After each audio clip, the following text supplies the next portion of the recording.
kita akan mempraktikkan uji sampel parameter besi total menggunakan spektrofotometer UV visible. Nah, di sini ada bahan-bahan yang digunakan. Yang pertama adalah larutan induk besi, ini 1000 mg per liter. Dari larutan ini nanti kita sederhanakan untuk konsentrasi yang lebih rendah lagi, yaitu menggunakan larutan besi 100 mg per liter. Selanjutnya kita menggunakan larutan piperidin, amonium hidroksilamin kloride, dan ada sodium asetat. Nah, ini untuk langkah yang pertama adalah pembuatan larutan standar. Nah, dari larutan standar besi konsentrasi 100 mg per liter tadi, kita pilah menjadi konsentrasi yang lebih rendah untuk dibaca di spektro, yaitu dengan mengambil 0 ml. Yang dimaksud 0 di sini adalah blanko sebagai blank sampel. Yang selanjutnya 5 mili, 10 mili, 15 mili, 20 mili, dan yang terakhir 25 mili dari larutan besi 100 mg per liter. Selanjutnya ini ada sampel, kita menggunakan sampel air bersih. Nanti untuk pengujian larutan standarnya, ketika larutan sudah dimasukkan ke dalam tabung reaksi, nanti tinggal menambahkan larutan yang ada di sini seperti yang akan kita praktekkan pada pengujian sampel berikut ini. Nah, ini sebanyak 25 mili sampel kita tambahkan dengan larutan piperidin sebanyak 1 mili saja. Walau pengambilannya hanya 1 mili, tetap harus dimulai dari 0. Oke. Selanjutnya larutan amonium hidroksilamin kloride kita ambil 1 mili.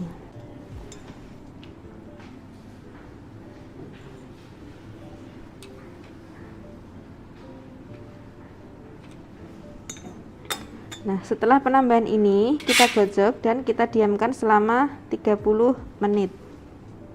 Setelah didiamkan 30 menit, kita akan menambahkan sodium asetat sebanyak 2 mili.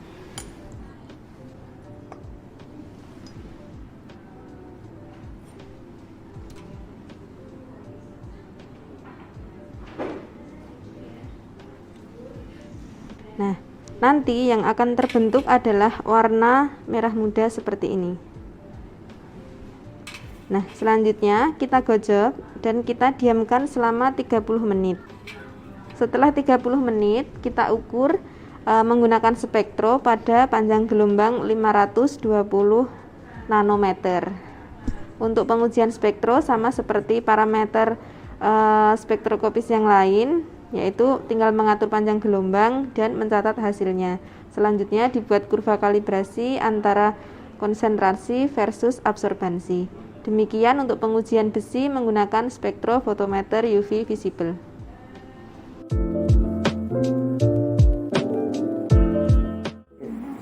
Hari ini kita akan melakukan praktikum amonia metode SNI 6898-30 tahun 2005. Di sini saya akan menjelaskan alat dan bahan yang dibutuhkan. Yang pertama, bahannya adalah standar amonia 1000 mg per liter, larutan baku standar 100 mg per liter, larutan baku standar 10 mg per liter. Dari larutan baku standar 10 mg per liter dibuat ke larutan standar kerja 0,1, 0,2, 0,3, 0,4, 0,5 mg per liter amonia. Terus selanjutnya di sini ada sodium hipochlorite solution. Yang kedua ada alkaline citrat. Yang ketiga ada fenol, ini stabil dalam waktu 1 minggu. Yang keempat Na-nitroprosida. Selanjutnya di sini sudah dipipet 10 mili standar amonia dari blanko 0,1, 0,2, 0,3, 0,4, 0,5 dan selanjutnya ada sampel. Kemudian alat-alatnya adalah yang pertama pipet ukur ada 5 mili sama 10 mili. Ada glue dan satu lagi pipet volume ukuran 10 mili untuk memipet standar dan sampel. Selanjutnya praktikum akan dilakukan di ruang asam.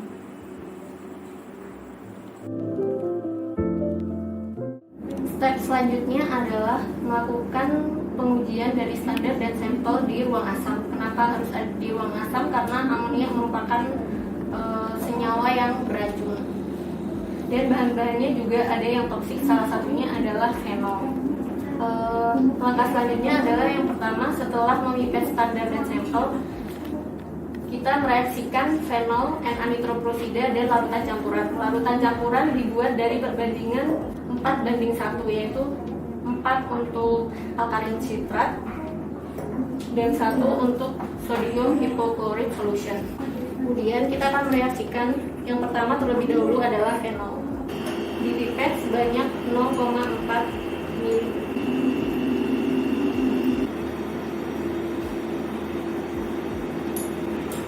Kemudian ditambahkan N-anitroprosida sebanyak 0,4 ml.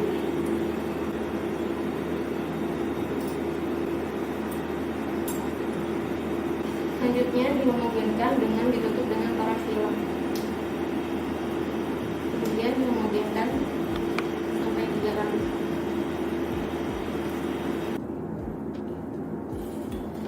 Setelah dihomogenkan, kemudian ditambahkan 1 mili larutan campuran.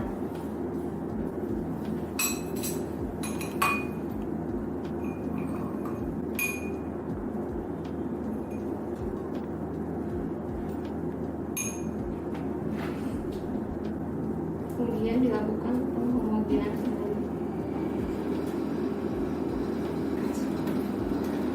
Selanjutnya standar dan sampel didiamkan selama 1 jam hingga terjadi perubahan warna.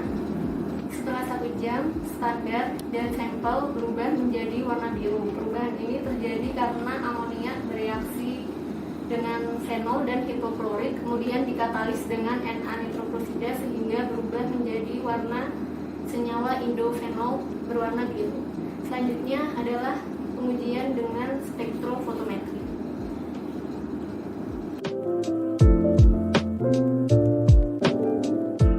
Kegiatan praktikum kali ini adalah pengujian sampel air parameter fosfat dengan menggunakan spektrofotometer UV visible.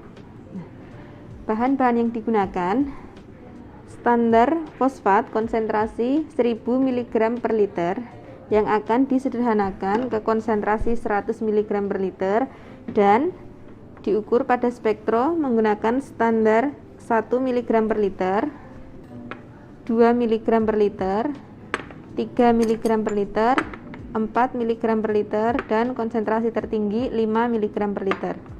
Nah, larutan standar ini nanti akan kita pipet sejumlah 10 mili dan kita masukkan ke dalam tabung reaksi berikut.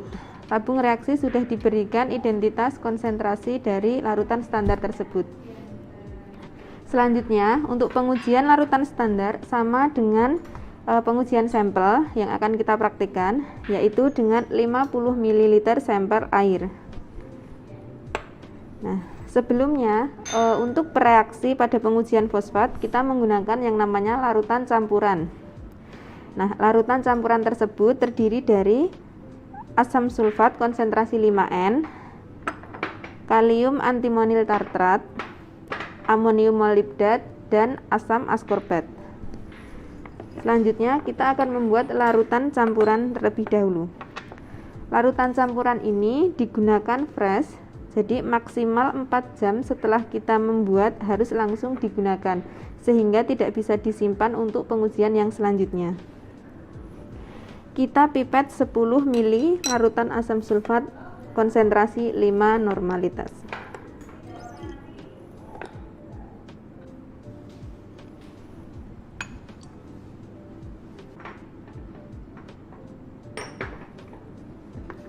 Selanjutnya 1 ml kalium antimonil tartrat. Untuk jumlah keseluruhan larutan campuran ini nanti kita menyesuaikan berapa jumlah sampel yang akan dianalisa.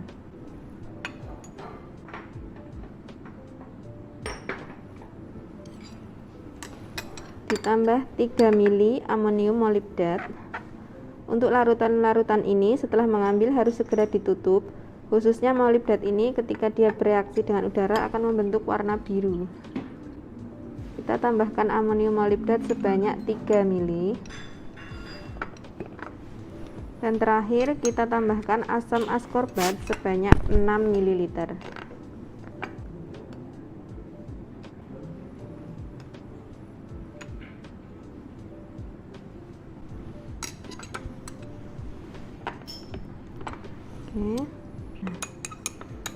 Apabila larutan campuran ini berwarna biru muda agak ketuaan gitu, berarti menunjukkan bahwa larutan ini harus diganti. Artinya ada kegagalan dalam pembuatan larutan campuran. Tapi jika masih ada warna kehijauan ini, berarti larutan ini masih bisa digunakan. Selanjutnya, untuk setiap 10 ml larutan standar akan kita tambahkan 2 mili. Ini sebagai contoh saja. Dan selanjutnya untuk sampel larutan standar yang lain juga menggunakan 2 ml.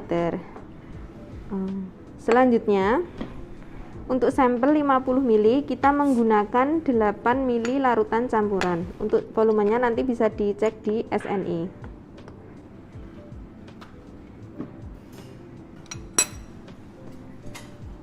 Apabila mengandung fosfat, nanti sampel akan berwarna biru muda sampai biru tua tergantung kepekatan dari sampel itu sendiri. Nanti larutan standar juga yang terbentuk adalah degradasi dari bening ke biru muda. Nah, kita tunggu selama 30 menit untuk proses penyerapan warna secara sempurna. Selanjutnya kita ukur menggunakan spektrofotometer pada panjang gelombang 880 nanometer. Demikian praktikum parameter fosfat menggunakan spektrofotometer UV visible.